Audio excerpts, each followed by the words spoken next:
What if I told you that you don't actually control your thoughts, and that most of what shapes your life comes from blindly following them? Welcome to Monk Motivation, where we explore the power of mastering your mind. And in today's message, we're diving into how your thoughts arise, why you don't control them as much as you think, and how learning to observe them can completely transform your life. Have you ever stopped and asked yourself how much control you truly have over the thoughts that appear in your mind? It's an interesting question, and one you can actually test for yourself. Try this simple experiment. Sit quietly and attempt to predict your very next thought.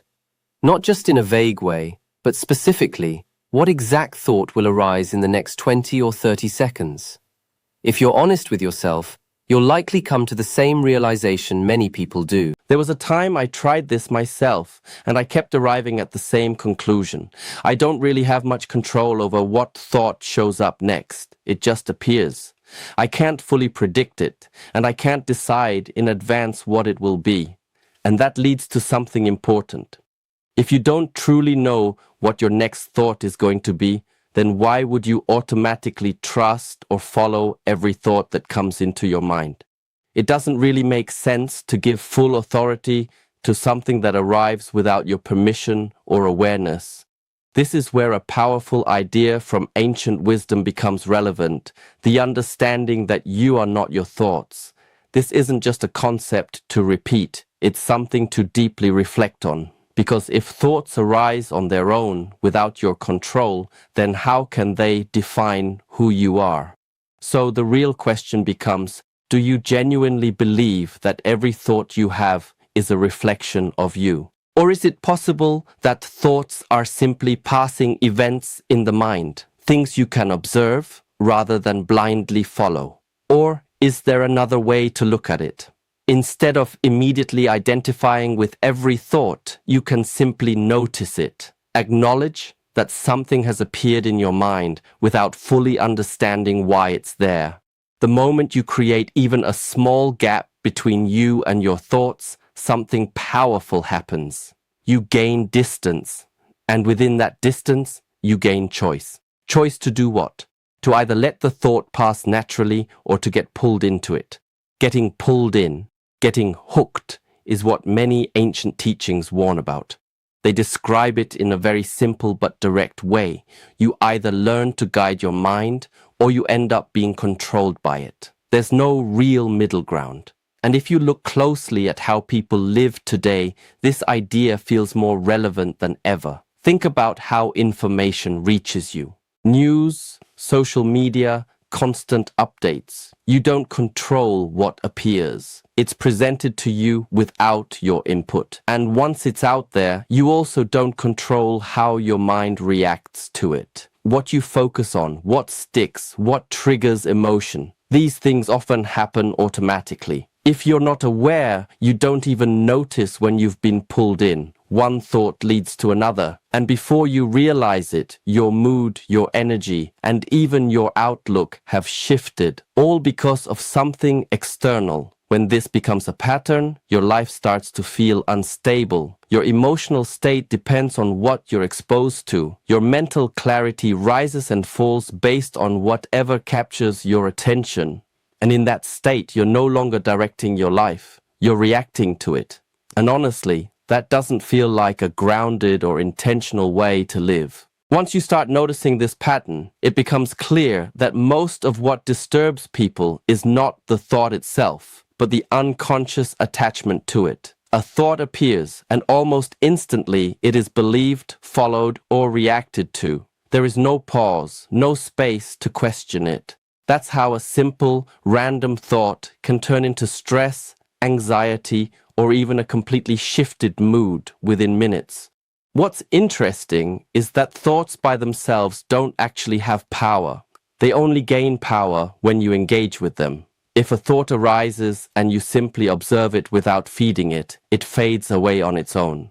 But when you analyze it, resist it, or identify with it, you give it energy. It grows, branches out, and pulls you deeper into a chain of thinking that feels very real, even though it started from something you didn't consciously choose. This is why awareness is so important, not control. Because trying to control every thought is exhausting and unrealistic, but awareness. When you become aware, you begin to notice thoughts as they arise instead of being lost inside them. That alone creates a shift. You are no longer inside the storm, you are watching it. Over time, this awareness strengthens your ability to stay steady.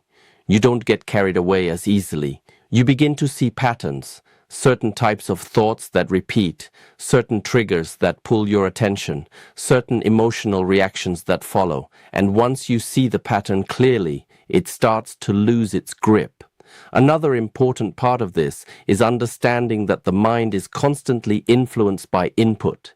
Everything you watch, hear, and consume leaves an impression. If your environment is filled with negativity, fear, or constant stimulation, your mind will naturally reflect that. It's not a personal failure, it's simply how the mind works. It absorbs and reproduces. That's why being intentional about what you expose yourself to matters. Not in a restrictive or extreme way, but in a conscious way. If you reduce unnecessary noise, your mind becomes quieter, and in that quietness, it becomes easier to observe thoughts without reacting to them. There's also a deeper layer to this. When you stop identifying with every thought, you begin to experience a sense of stability that doesn't depend on circumstances. Your mood isn't constantly shifting based on what happens externally. You still experience emotions, but you're not overwhelmed by them in the same way. There's a grounded presence underneath it all. This doesn't mean you become passive or detached from life. It means you respond more intentionally instead of reacting automatically. There's a difference. Reaction is immediate and unconscious. Response comes from awareness and choice. And the more you practice this, the more natural it becomes. At first, you might only notice your thoughts after you've already been caught in them. Then, gradually, you start catching them earlier. Eventually, you notice them the moment they arise. That's where real freedom begins, when the space between the thought and your reaction becomes wide enough for you to choose. In that space, your life starts to feel more stable. Not because the world has changed, but because your relationship with your mind has changed. You're no longer being pulled in every direction by whatever appears. Instead, you remain centered, aware, and able to decide what deserves your attention and what doesn't. And that shift, even though it seems simple, changes everything. As this awareness deepens, you begin to notice something even more subtle. Many thoughts are repetitive. They aren't new or original. They're patterns replaying themselves. The mind tends to recycle familiar themes, especially ones tied to past experiences or emotional imprints. That's why the same worries, doubts, or judgments can show up again and again, even when nothing new has actually happened. Once you see this clearly, it becomes harder to take every thought seriously. You start recognizing, I've seen this before, and that recognition alone creates distance. Instead of being pulled into the story, you observe it as a pattern passing through. This doesn't mean the thought disappears instantly, but it loses its authority over you.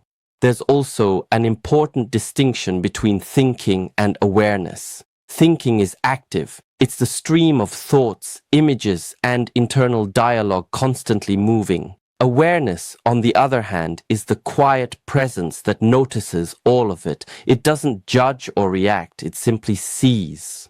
When you shift your attention from the content of your thoughts to the fact that you are aware of them, something changes. You move from being inside the experience to witnessing it.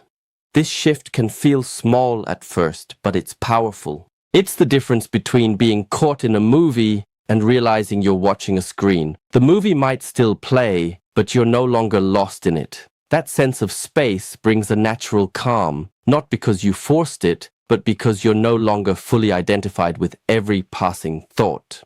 Another layer to explore is how quickly the mind creates meaning. A single thought can lead to a chain of interpretations, and those interpretations can shape how you feel and act. For example, A simple thought about the future can turn into worry if it's followed by assumptions and imagined outcomes. None of those outcomes have happened, yet the body reacts as if they are real. This is where slowing down becomes valuable. When you don't immediately follow the first thought, you interrupt the chain. You give yourself the chance to question it. Is this actually true? Is this helpful? Do I need to engage with this right now? Most of the time, you'll realize that the thought doesn't require your attention. It's also worth noticing how the body responds to thoughts. Thoughts are not just mental, they create physical sensations, anxiety, tension, restlessness. These often begin with a thought that the body reacts to. When you stay aware, you can notice this connection in real time. Instead of being overwhelmed, you can observe the sensation, let it rise and fall, and avoid adding more mental fuel to it. At the same time, this practice isn't about rejecting thoughts or trying to create a blank mind. The goal isn't silence, it's clarity. Thoughts will continue to arise, and that's completely natural. What changes is your relationship with them. You stop treating every thought as a command or a fact and start seeing them as temporary events. Over time, this creates a sense of inner stability that isn't dependent on controlling your environment. Even when things around you are uncertain, there's a steady awareness within you that remains unchanged. That becomes your anchor. You may also notice that when you're not constantly reacting to thoughts, your attention becomes more available. You can focus more deeply, listen more clearly, and engage with life in a more direct way. Instead of being lost in your head, you're present with what's actually happening. This doesn't mean challenges disappear, but your experience of them changes. You're less reactive, more grounded, and more capable of responding with intention. That shift makes a significant difference in how you move through daily life. And the more you return to this simple practice of observing without immediately engaging, the more natural it becomes. It stops feeling like something you have to do and becomes a way of being. Thoughts continue to come and go, but they no longer define you or control the direction of your life. As you continue exploring this, you may begin to notice that the urge to follow a thought often comes with a sense of urgency. It feels like you need to figure it out right now, react immediately, or come to a conclusion as quickly as possible. But when you slow down and observe more carefully, you realize that most of that urgency is created by the mind itself. The thought appears, and almost instantly it carries a sense of importance, even when there is no real need to act on it. Learning to sit with that urgency without reacting is a turning point. You start to see that not every thought deserves a response. Some can simply pass, just like sounds in the background. This doesn't make you passive. It makes you more deliberate. Instead of being driven by every mental impulse, you begin to choose where your attention goes. There's also a deeper understanding that develops over time. The mind is conditioned. It has been shaped by past experiences, habits, beliefs, and repeated exposure to certain environments. So when a thought arises, it's often not a reflection of the present moment, but a continuation of something from the past. Recognizing this changes how seriously you take it. You stop assuming that every thought is relevant or accurate. This is especially important when it comes to self-judgment. Many people carry an ongoing stream of critical thoughts about themselves. And because these thoughts repeat so often, they start to feel true. But if you observe them closely, you'll notice they follow patterns just like any other thought. They arise automatically, often without any real basis in the current moment. When you see this clearly, you create space between you and those judgments, and that space weakens their influence. Another shift happens in how you relate to silence. At first, silence can feel uncomfortable because it removes distractions and exposes the activity of the mind. But as you become more familiar with observing your thoughts, silence starts to feel different. It becomes a place of rest rather than something to escape. In that quiet, you're not trying to fix anything or figure everything out. you're simply present. This presence allows you to experience life more directly. Instead of constantly interpreting everything through thought, you begin to notice things as they are, without adding extra layers. A conversation becomes clearer because you're actually listening, not preparing your next response in your head. A simple moment feels more complete because your attention isn't divided. You may also find that your reactions become less automatic. When something happens, there's a brief pause before you respond. In that pause, you have the opportunity to choose a response that aligns with clarity rather than habit. This is where real change happens, not by forcing different thoughts, but by not immediately acting on the old ones. It's important to understand that this is a gradual process. The mind won't suddenly stop producing thoughts, and you won't always catch them right away. There will still be moments when you get pulled in without realizing it, but even noticing that after the fact is part of the process. Each moment of awareness strengthens your ability to stay present the next time. Over time, you may begin to trust this awareness more than the thoughts themselves. Instead of relying on every idea that appears, you rely on the clarity that comes from observing without reacting. That clarity is quieter, but it's more stable. It doesn't fluctuate as much, and it isn't influenced as easily by external factors. This shift also changes how you experience challenges.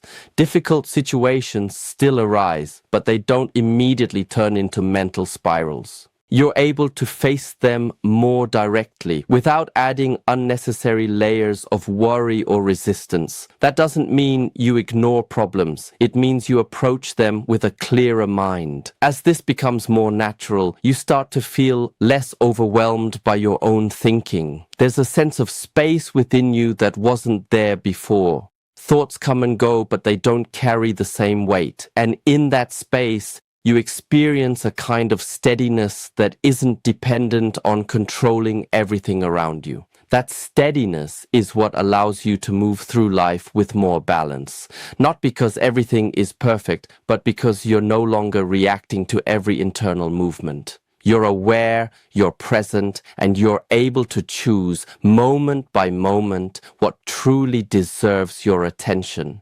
In the end, the core realization is simple but powerful. You are not the thoughts that pass through your mind. Thoughts arise on their own, shaped by past conditioning, external influences, and countless unseen factors. If you don't consciously choose how to relate to them, they will quietly begin to shape your emotions, your reactions, and ultimately the direction of your life. But the moment you become aware, truly aware, you create space. And in that space lies your freedom. Freedom to observe instead of react, to question instead of believe, and to choose instead of follow. This is where the shift happens, from being controlled by the mind to learning how to guide it with clarity and intention. You don't need to stop thoughts or fight them. You only need to see them for what they are. Temporary events, not absolute truths. The more you practice this, the less power they hold over you. And gradually, your mind becomes quieter, your emotions more stable, and your actions more aligned with who you truly want to be. So the real transformation doesn't come from changing every thought. It comes from changing your relationship with them. And once that changes, everything else begins to follow. If this message made you reflect, don't forget to like, subscribe, and hit the bell icon so you never miss a video from Monk Motivation. And comment awareness below if you're ready to take control by observing your thoughts instead of being controlled by them.